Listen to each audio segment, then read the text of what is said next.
troubling new data on one of the biggest issues facing the Bay Area and the nation: homelessness.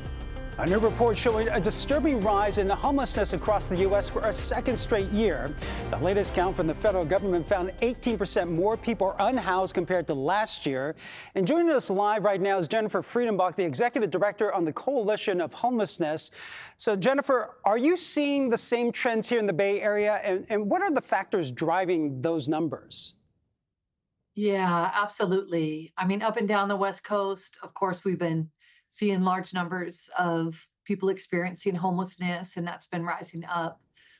Really, the singular factor that's doing it is the rising rents. And when folks can't afford their rents, and some kind of catastrophic issue happens, maybe it's a health catastrophe, maybe it's a temporary loss of job. They end up outside, and as folks are homeless for longer and longer, of course, it does a lot of damage.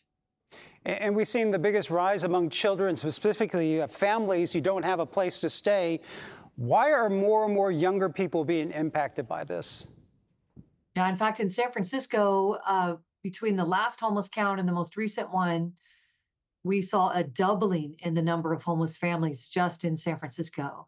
And our wait for shelter for families got up over 500 families. So this is a huge struggle. Of course, when folks have kids, it's even more expensive. Housing costs are higher, everything's higher. And we just don't have a social safety net for folks in place where if they're short on rent, they're able to get the help they need to stay in their housing.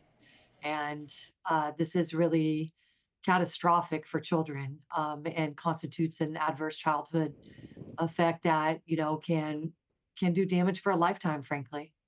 And we're seeing more cities, especially here on the West Coast, becoming more aggressive with homeless sweeps. How is that just adding to the problem now?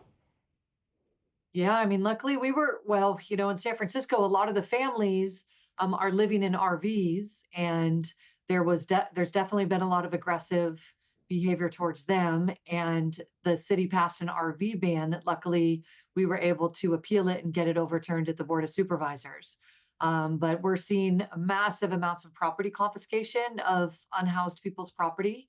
It's kind of a harassment tool, but people lose their medications, their paperwork.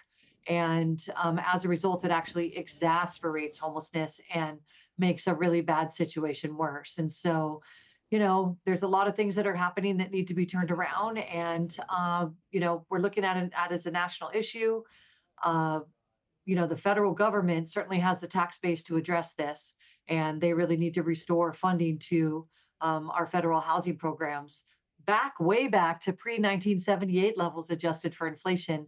And really that would do the trick, and we'd be able to move ourselves out of this really sad episode in the country's history.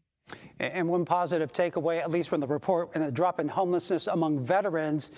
Can that be a model to address the much larger issue that we're facing? Yeah, I'm so glad you brought that up. That was something that was started with the Obama administration, but it's been kept up since, where there was a very concentrated effort on trying to make sure that we ended veteran homelessness. And that has got us to functional zero in a lot of municipalities around the country, has certainly decreased the number of veterans that are experiencing homelessness in San Francisco dramatically as well.